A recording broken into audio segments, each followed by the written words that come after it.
fellow Trek Chatters, I'm Pit Trekkie, and welcome to another episode of Pittsburgh's Trek Chat. So for today's episode, what I'm going to be discussing is a little bit more about the most recently canceled show, Star Trek Starfleet Academy.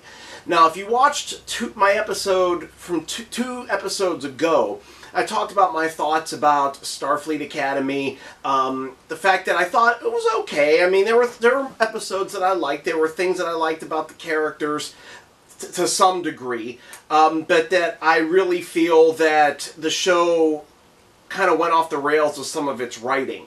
A lot of the science fiction seemed to be a little bit crazy, didn't seem to just tie into what could be maybe considered normal. It just seemed a little bit more magical. It just... The 21st century slang in the 32nd century, the goofy characters, overly goofy characters, I should say. I think there were a lot of different factors that led into the show's demise. So it ended, in March, I believe it was, and then it was canceled a week later.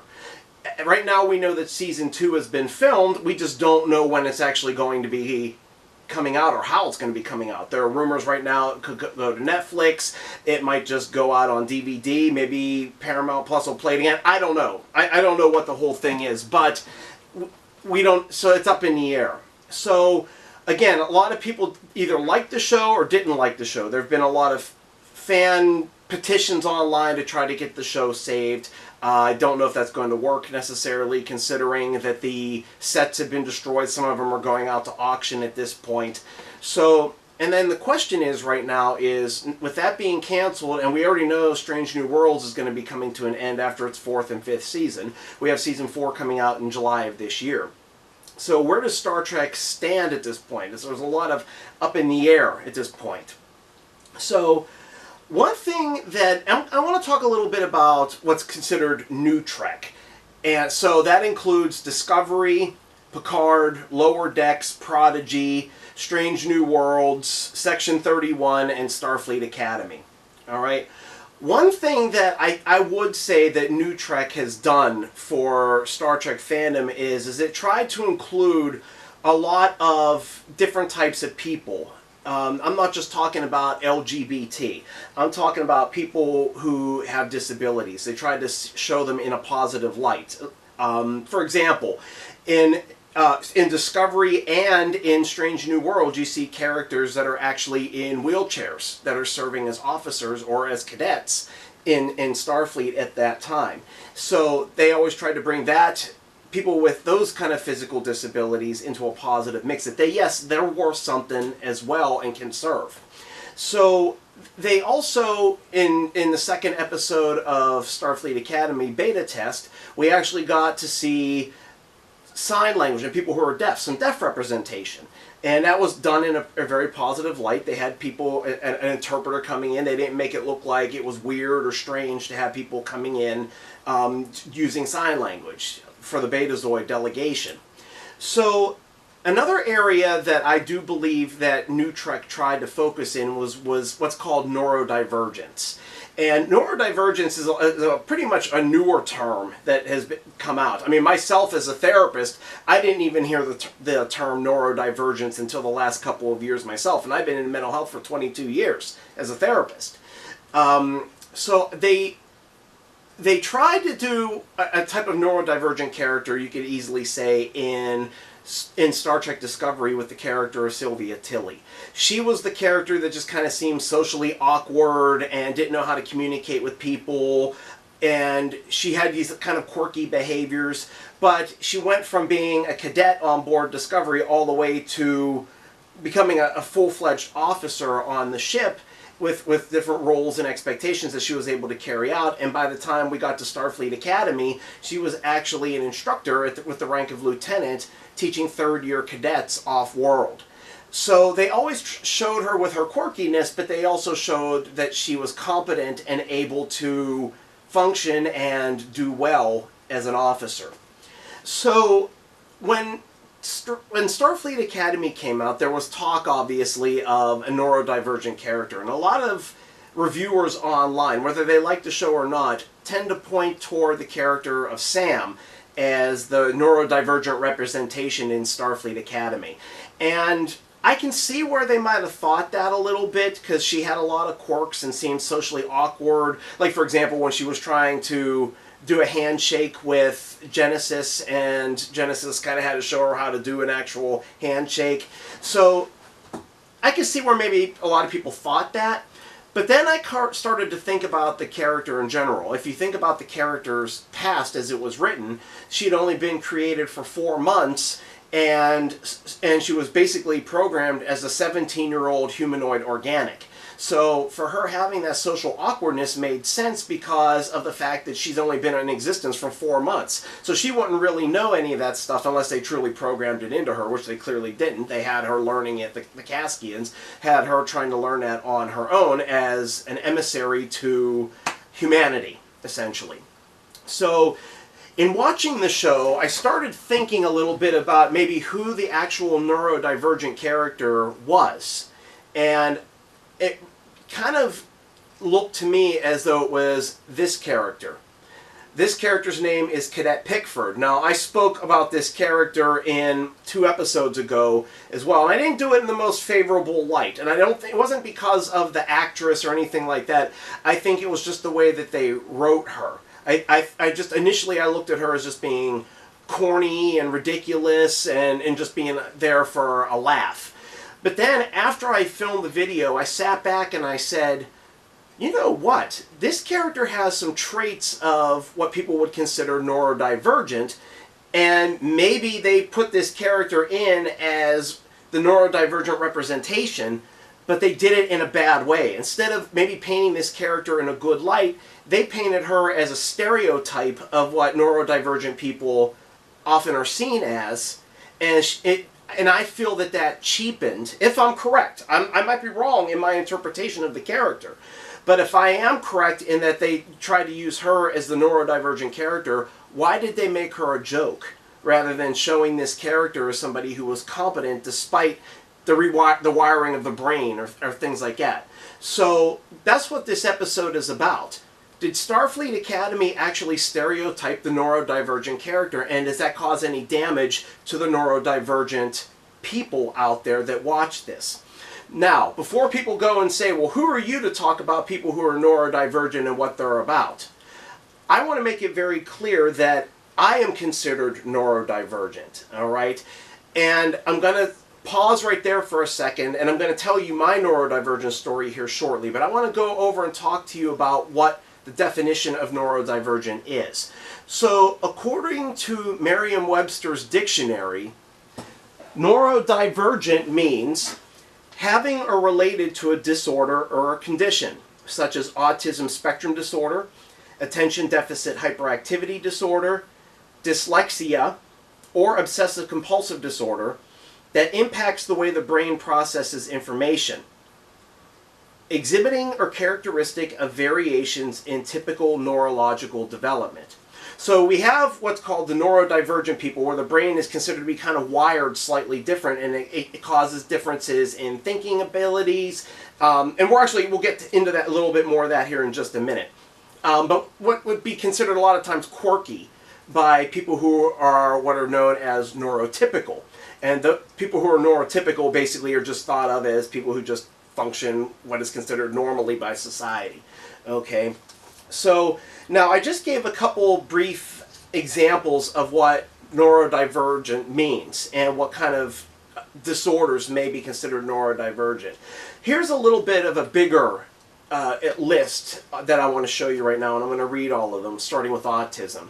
So the neurodivergence includes autism, OCD, developmental disabilities, fetal alcohol spectrum disorder, intellectual disabilities, ADHD or ADD, speech delays, sensory processing disorder, pervasive developmental disorders, learning disabilities, Down syndrome, cerebral palsy, Tourette syndrome, anxiety, and dyslexia, dyspraxia, and dysgraphia. Now, I'm not going to go into details of every single diagnosis that's neurodivergent here, but I'm about to tell you some common signs and symptoms of being neurodivergent, and I'm going to use this research that I did to tie it to this cadet Pickford to see if maybe I'm right and that this character may be designed to be neurodivergent. Again, this is all completely my opinion. This wasn't written anywhere in official Star Trek documents. Okay, but I'm going to use my research to show you why I think she is and why I think she was done dirty, essentially, by the writers. All right, so here are some common signs and symptoms of being listed as neurodivergent. Finding it difficult to read or write, not responding to their names, dealing with clumsiness, having trouble adjusting to social situations, crowds, bright lights, loud noises, or unexpected noises, trouble concentrating or remaining still, trouble maintaining social skills, finding it difficult to convey their emotions in social situations, and lacking the ability to have an effective communication. Now, this isn't a complete list of signs and symptoms of being neurodivergent. If you want to look for more signs and symptoms, feel free to research that online. I'm sure you can find a whole lot more. But this is just a basic area of the signs and symptoms that I wanted to go over. Okay, so as I said a little bit ago, I am considered neurodivergent by having obsessive-compulsive disorder. I was diagnosed with the disorder when I was 16 years old. I had a really hard time with what are called intrusive thoughts, which are the obsessions that you have, and then acting out on the compulsions, which was to alleviate the anxiety. It's just the way my brain is geared. So for me, if I got a bad thought in my head that I was going to do something bad or something bad was going to happen, I would try to find a compulsion to try to stop that from happening. Okay? And even though I would tell myself nothing bad's going to happen, this is all in my head, this is all just part of my OCD, OCD is fueled by what I call in therapy with my clients, the what-if questions, the what-if scenarios. And so that would say, but what if it does happen? What if you do hit that person with your car? What if you do get that something in somebody's food? And then that would spiral it a whole lot more. So when I would drive or when I would work with food, I would be like holding my hands a certain way or trying to avoid people or things like that. Or a couple times I even went back in my car to make sure I didn't hit anybody. And these were in my younger years. It wasn't until I got treatment and I had to start medication, which I am on to this day, that I got my OCD under control. And the reason why I became a therapist, a licensed clinical social worker in private practice, is because it was an LCSW in private practice who got me through my OCD. And so hopefully I've turned that negative into a positive. So if somebody says, well, you're not neurodivergent, you don't know what you're talking about, you're just making stuff up. I am neurodivergent, and I feel that I have a right to discuss this topic because a lot like Cadet Pittsburgh was very awkward and acted kind of strange in around the other cadets. I did a lot of that stuff myself. So I could see a little bit of myself in Cadet Pickford, which is why I recognize the neurodivergence. Okay? So, there were 3 episodes that Cadet Pickford actually was involved in. Okay, so the first one was obviously the series premiere called Kids These Days. Her first part in the episode was probably the most talked about for this, and possibly for the entire series, not just this character. But that's where she went up to the doctor and was waiting for her hypo spray, and she said, I think I swallowed my comm badge. And they used it as a big joke, hardy har har. And he goes, already? So that implied that other cadets also had done it. But thinking about the character, and I'm saying to myself, why on God's green earth would this woman have put her comm badge in her mouth and she thinks she actually swallowed it? Okay? Well, here's the possibility. So, people with autism a lot of times tend to have these sensory kind of issues. And it's not just like feeling a tag on the back of the shirt or, the way the clothes feel.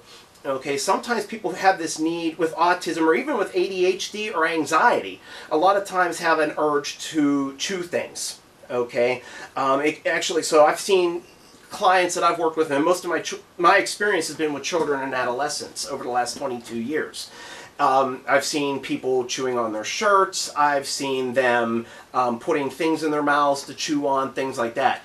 And earlier on, when they were starting to find fidget toys and things that could be used to help children, especially with autism or anxiety, they actually had some sort of like chew toys or pacifier kind of things that they could use to actually bite on or chew on or suck on as a way of trying to calm themselves down. So who knows, maybe that's part of what they put into Cadet Pickford, why they had her being the one putting the comm badge in her mouth. Maybe there was some sort of sensory need for that. So that was one thought I had about why she might be neurodivergent. All right. Also, her reaction to the hypospray. Now, granted, I rewatched the episodes to see if it was just her that was reacting in certain ways. I mean, Caleb Muir also didn't like the hypospray. I believe it was Caleb Muir right before her. But that reaction to the hypospray touching her skin, or maybe the doctor being close to her, things like that. People with neurodivergence a lot of times like their personal space. They don't like being touched. Okay, I'm one of those people. Really, the only person who can touch me is my wife. I don't like anybody hugging me, even my own family. That really, I cringe a lot of times when that happens. So I could see a little bit of that in her right there. I could be reading into that a little bit too much, but it was just something that caught my attention. The other thing is, later on in the episode when we saw her was after the Athena had been attacked by, I believe it was the Venari Raw. And there's red alert being said, you know, the ship's on red alert. And you see her coming, Cadet Pickford coming through the halls going, red alert, red alert, red alert. So that was another red flag for me as well. Okay, people with neurodivergence, and it's not just people with on the autism spectrum, a lot of times it's people with ADHD as well. And anxiety, they don't like loud noises. Okay, it's very difficult for them. That's why a lot of times people with neurodivergence, a lot of times you'll see them covering their ears. Things are just, it's too overwhelming. There's too much external stimuli going on around, and then they have to leave that area because it's just becoming too much. So I think that was part of the problem, is the noise was getting to her too much. Her anxiety was through the roof because, think about it, these are brand new cadets, so it makes sense that she would be panicked and running around going like, what do I do, what do I do, what do I do? Another thought that I was thinking of is, and I can't quite remember if the computer was saying red alert or not, but there is a condition for people on the autism spectrum called echolalia. And what happens with echolalia is when somebody says something or they hear words, they'll repeat it back. I remember one time working on the schizophrenia unit and working with a client, and every time I made a phrase or a comment, he would repeat back some of what I was saying. And at one point he was telling me something and I said, cool beans. And he started going, cool beans, cool beans. So it made me think that maybe that's another trait of why Cadet Pickford might be considered neurodivergent, is that was kind of a form of echolalia. Why the rest of the cadets just let her roam around after Caleb Muir tried to calm her down and say, everything's okay, you're right, it is red alert. And that was very nice. But then they let her go, roaming around and being in distress. I just thought that was very, very odd. Okay, so that was it for her in that episode. Then she was in episode 2, beta test, in the classroom scene with Jet Reno when she was teaching, I think it was the quantum physics class, I believe it was. Okay. A lot of times people with neurodivergence tend to be, they have difficulties with interacting with people. A lot of times you might say that some of them, when they communicate with people, they get thoughts in their heads. And a lot of times people who are typically neurotypical might say, you know what, it might not be a good idea to go and say this because it could look bad or it could cause a problem. But a lot of times the people with neurodivergence, they don't realize the connection with societal norms, so they have what's considered no filter, and they'll just say whatever pops into their mind.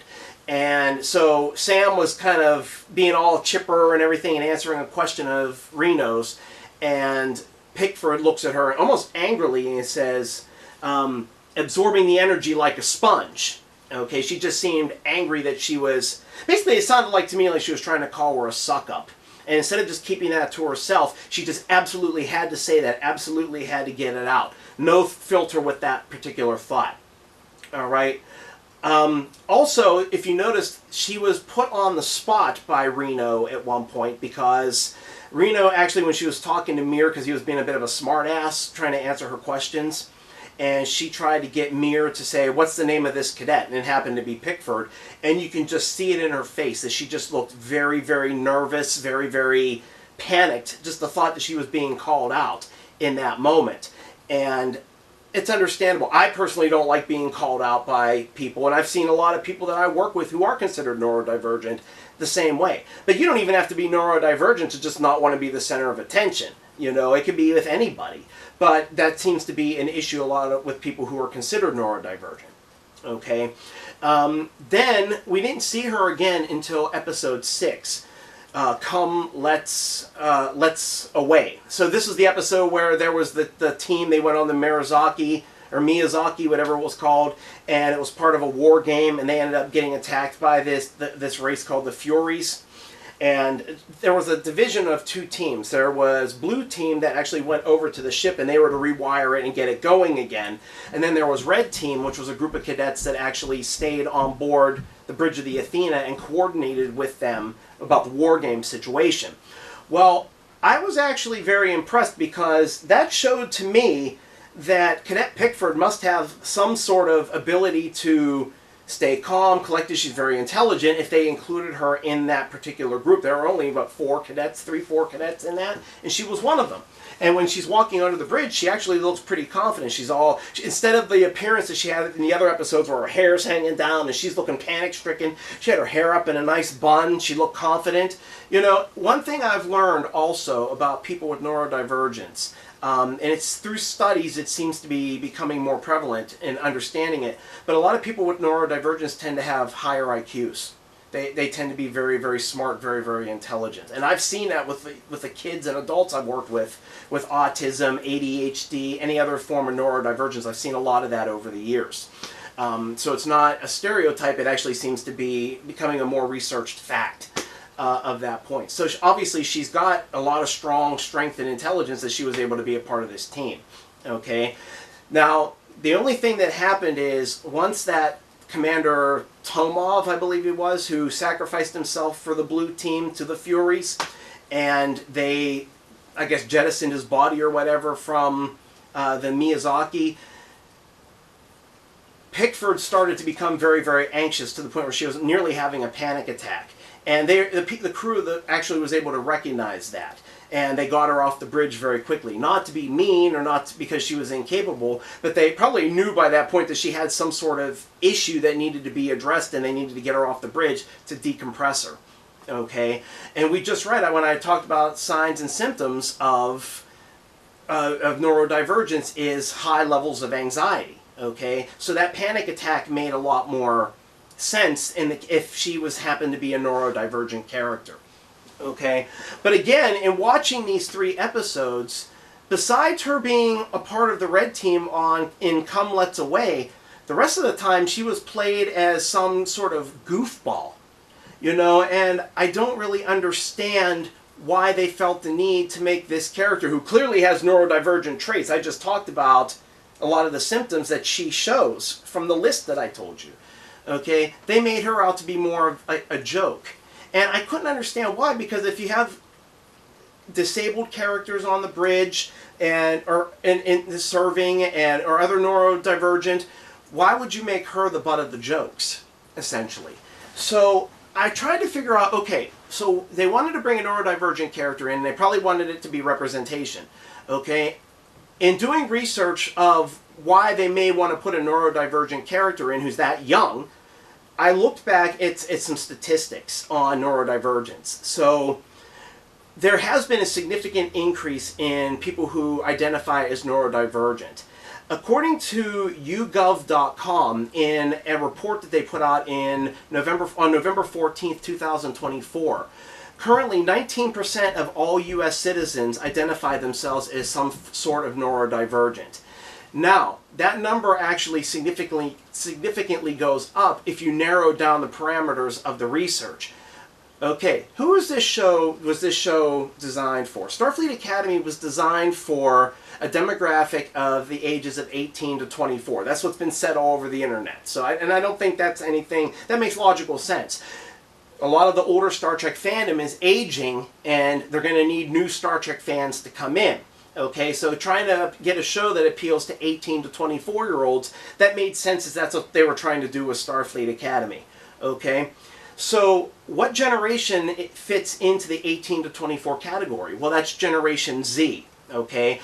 And Generation Z is currently ages 14 to 29 years of age. So there's your 18 to 24 demographic right there.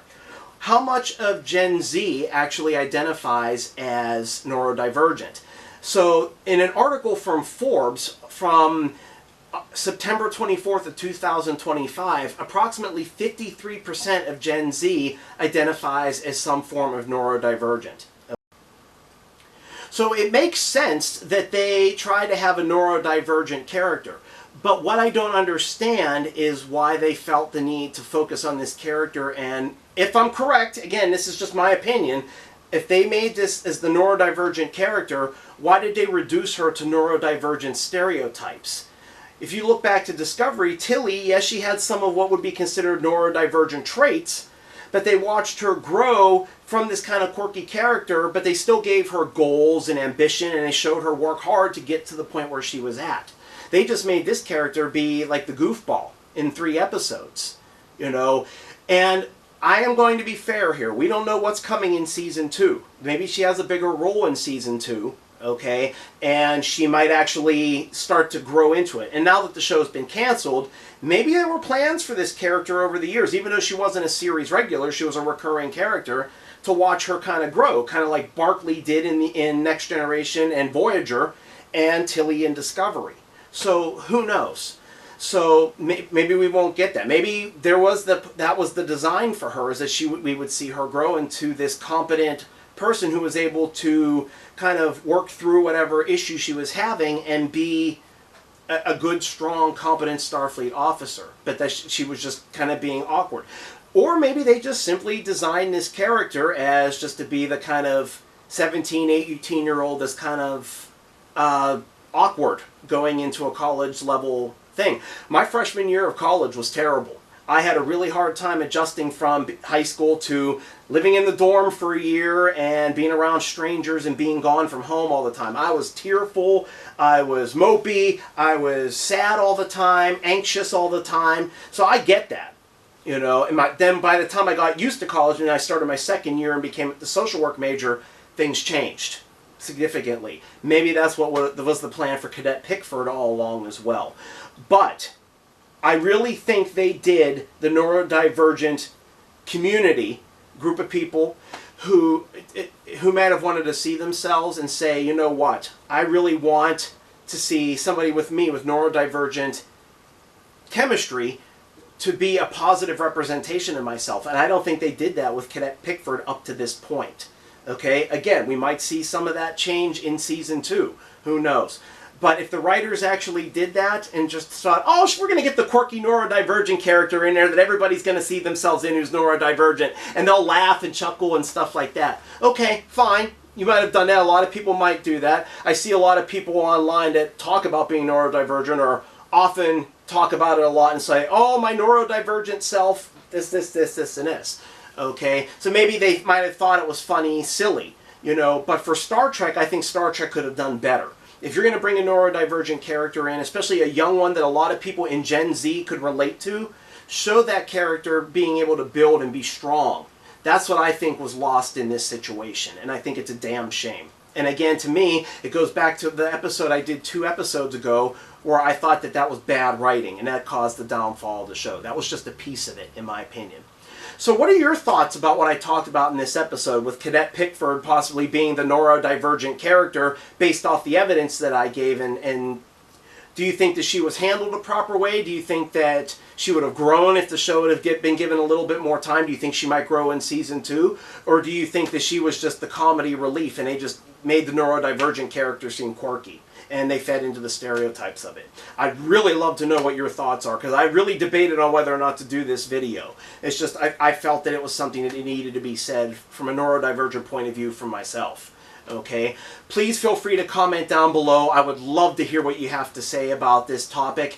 You can watch previous episodes of Pittsburgh Trek Chat. You can go to youtube.com type in Pittsburgh's Trek Chat in the search engine. It'll take you directly to my channel. You can follow the show on Facebook, facebook.com/Pittsburgh's Trek Chat. You can also follow the show on X at PGH Trek Chat. Looking forward to the next episode. Until then, may yins live long and prosper.